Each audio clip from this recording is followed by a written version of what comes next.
今天我的懒人一锅出系列来到了大集合篇，为你们奉上3款懒人便当，可蒸、可烤、可微波，全程不开火，直接端上桌，还可以装进便当盒，让工作餐选择更多。先来个黑椒牛排一锅烤便当，解冻好的牛排抹点盐和黑胡椒，封层橄榄油，简单腌一腌。土豆、南瓜和胡萝卜切小块，装进保鲜袋，也加这3样调料一起做个马杀鸡，倒在烤盘上。口蘑掰掉小短腿，虾花挤进来，和芦笋一起摆在另一半烤盘上，摆个烤架，铺上刚刚腌好的牛排，再来根迷迭香，加块黄油，增添香气。送入预热好的烤箱，200度烘烤15分钟。时间到，一锅出。牛排静置休息一会儿，再剪成小条，可以装进盘子里当晚餐，也可以装进便当盒作为明天的午餐。哒哒！这样烤出来的牛排能做到全熟的同时锁住肉汁，而且这一盘里蛋白质、碳水、膳食纤维和优质脂肪齐活了，工作日当做健康餐，妥妥的。第2道来个珍珠丸子一锅蒸便当，这个糯米珍珠丸子是我按照小碗一锅蒸里面教你们的方法，冷冻好的备餐，装盘送进蒸箱或蒸锅，蒸上15分钟。趁着空档洗点花菜，切点腊肠，15分钟后摆上花菜腊肠，再来一根玉米作为健康粗粮，一起入炉，再蒸15分钟。时间到，一锅出，可以直接装盘，也可以作为便当。哒哒！糯米珍珠丸子被蒸得透透的，肉末的油脂渗到糯米中，又能嚼到马蹄和萝卜的清甜爽脆，花菜和玉米甜甜脆脆，营养又健康。第3道轮到番茄意面一锅微波便当啦。意面加盐到清水没过，送进微波炉，600瓦叮个8分钟。出炉，滤掉水，加熟冻虾仁、炸薯丁和对半切开的小番茄，再来点盐、黑胡椒、橄榄油，3勺番茄酱或者番茄膏。拌匀后回炉，在600瓦叮个3-5分钟。微波炉番茄鲜虾意面一锅出。如果还想再补充点纤维，那就来点培根和菠菜，600瓦2分钟炒个蔬菜，最后简单调个味，装进盘子或者当做便当。哒哒！番茄酸甜，虾仁弹牙，菠菜爽脆，再搭配低 GI 的意面，这款少油又滋味丰富的健康餐也超适合当做免加热便当，开胃又满足。烤香菜、蒸锅菜、微波菜，下一期的不开火料理更想看哪一个？点赞、收藏、评论、弹幕告诉我。我是贝果，记得关注我。时隔1月，来奉上我的小碗一锅蒸 3.0， 一荤一素一汤一饭，依旧是经典配置，鸡肉、猪肉、牛肉、鱼肉也是一应俱全。一周晚餐加周末甜品，一个蒸锅轻松搞定。周末的简单备菜是我们的老惯例了，前一个周末我们需要采买这些食材，其中糯米要记得提前泡一泡。之前连续做了2期肉饼，这回就来吃个肉丸。肉末里加点莲藕和胡萝卜碎，来点调料和小葱，抓拌均匀。选个你喜欢的方式，团成小肉丸，再到泡好的糯米里打个滚，安置在胡萝卜底座上，珍珠糯米丸子就备好了，送进冷冻储存。剩下的肉末可以在油豆腐上扎个小孔，塞进肉末就成了油豆腐塞肉，同样送进冷冻，等待召唤。最后给火锅牛肉片加点调料，做1分钟马杀鸡，再加榨菜和油抓匀，这个放冷藏备用。还有之前的微波蒜蓉酱就不用多介绍了吧。准备工作毕。周一就来吃无敌下饭的榨菜牛肉一锅蒸。下班前手机下单这3样食材，娃娃菜培根切小块，放进碗里，生抽调个味，加清水，把之前懒人叠锅里的食材换到小碗一锅蒸里。昨天做糯米丸子还剩下了一些糯米，今天刚好可以用来蒸糯米饭，2碗一起上锅蒸，设定半小时。蒸制的空档，把半盒鸭血切小块，加清水，放姜片，微波2-3分钟，焯个水去个腥，和半盒豆腐块一起放进小碗里，再按照屏幕上的食材调个香辣酱汁浇上来。昨天腌好的榨菜牛肉也拿出来，还剩10分钟的时候放上剩下的2碗一起蒸。时间到，一锅出，点缀一下葱花。哒哒！我之前也没想到榨菜这么质朴的食材居然和牛肉的鲜香呼应的那么恰到好处。麻麻辣辣的鸭血豆腐，低脂又能补血，有了这2道下饭菜的加持，米饭真的需要一大碗。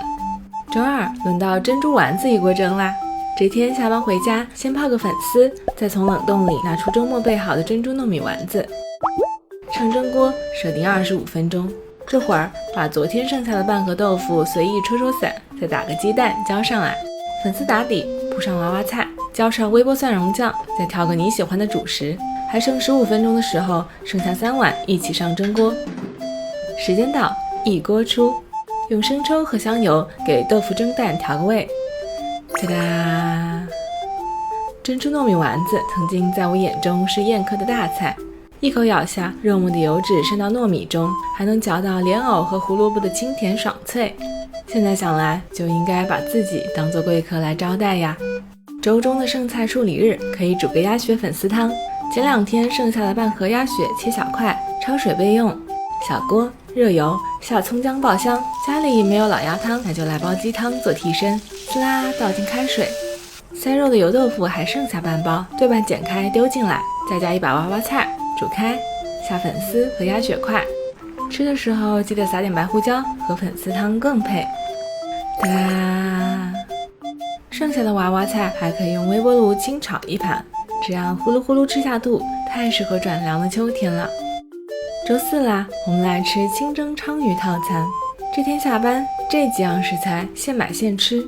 金针菇洗干净，一半做打底，铺上冷冻里的油豆腐酿肉，加个酱汁，上蒸锅，设定20分钟。这个时候把几条小鲳鱼擦洗干净，两面各切几刀，放姜片，撒点盐，倒料酒，稍微腌一腌。第3个小碗里倒点底油，加蒜片，微波30秒爆香，放一把茼蒿和另一半金针菇，加点盐，冲开水，最后搭配玉米做主食。还剩10分钟的时候，剩下3碗一起上锅，就可以等着一锅出啦。蒸好的小鲳鱼倒在底下有腥味的汤汁，淋2勺蒸鱼豉油。想要更香一点的话，可以用葱段和热油来一个锦上添花。哒啦！开鱼季的小鲳鱼用最朴素的烹饪方式就足够鲜美。油豆腐酿肉一口一个，豆香和肉香在嘴里一起绽放，金针菇嚼起来咯吱咯吱的，茼蒿汤特殊的清香是我的爱。工作日的最后一天呢，当然要给自己加个鸡腿。这一天再买2-3样食材，鸡腿块按照屏幕上的调料刷腌渍。前2天的娃娃菜我还没用完，铺了一点在碗底，再码上腌好的鸡腿块。挑俩土豆，洗个澡，横竖切个10字花刀。土豆和鸡腿块一起上蒸锅，设定半小时。昨天剩下的茼蒿呢，把一丢丢面粉、全麦粉和花椒粉混匀，拌进来，让每个叶片都裹上一层薄薄的粉衣。今天例汤的食材我选培根口蘑，非常建议先把它俩先在锅里煸得焦香，再倒进小碗，冲入开水，会比直接上蒸锅香气加倍。还剩10分钟的时候，素菜和汤也上锅。时间到，一锅出，往蘑菇汤里煎点葱花。土豆中间塞一小块黄油，再抹点盐和黑胡椒，搞定！哒哒！这个蒸菜的做法有在麦饭，在蔬菜的清爽之上，更添了一份面粉的糯米香。土豆里的黄油不一会儿就融化了，用勺子轻轻一蒯，就是一口粉糯喷香的土豆泥。鸡腿块弹弹嫩嫩，口蘑培根汤鲜得很。至于本周剩下的这几样食材嘛，到了周末呢，再教你们一个蒸锅月饼应个小长假的景。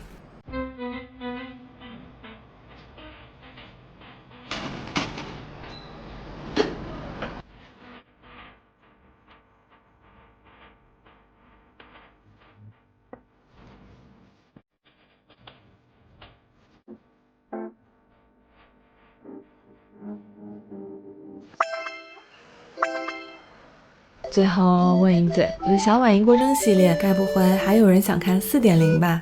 点赞、评论、弹幕举个手，我看看。我是贝果，记得关注我。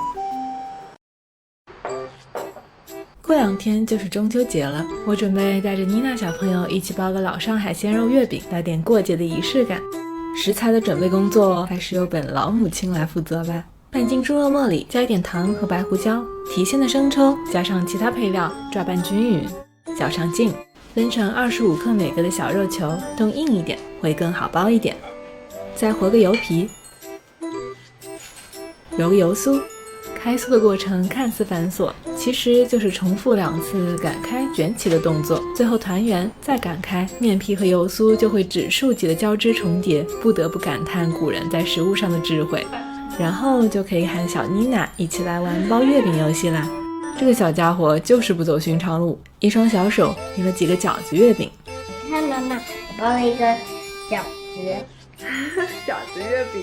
包好的月饼按扁一点，再调开一些红色素或者红曲粉，盖个中秋专属的兔兔印章，放进预热好的烤箱，180度烤上20分钟。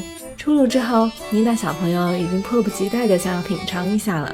这个月饼外皮是层层叠叠、酥中带脆的，内馅儿呢不咸但超鲜的，一口接一口，停不下来。剩下的月饼可以打包送人或者冷冻储存，我留了几个放常温，第2天早上起来复烤一下，再简单用豆浆机做个绵密浓稠的南瓜羹，配上水果，就是1家3口的美味早餐啦。今年中秋节刚好是妮娜小朋友5周岁生日的那一天，我们还一起动手做了个可可爱爱的小兔子灯笼，给她换上小汉服，别上小发夹，一起参加了幼儿园的中秋活动。想起小时候，我会在元宵节跟奶奶一起摇元宵，会在端午节看着姑姑如何包粽子。现在呢，轮到我在中秋节带着女儿一起包月饼，温情的记忆通过食物在延续和传承，这种感觉真的好奇妙。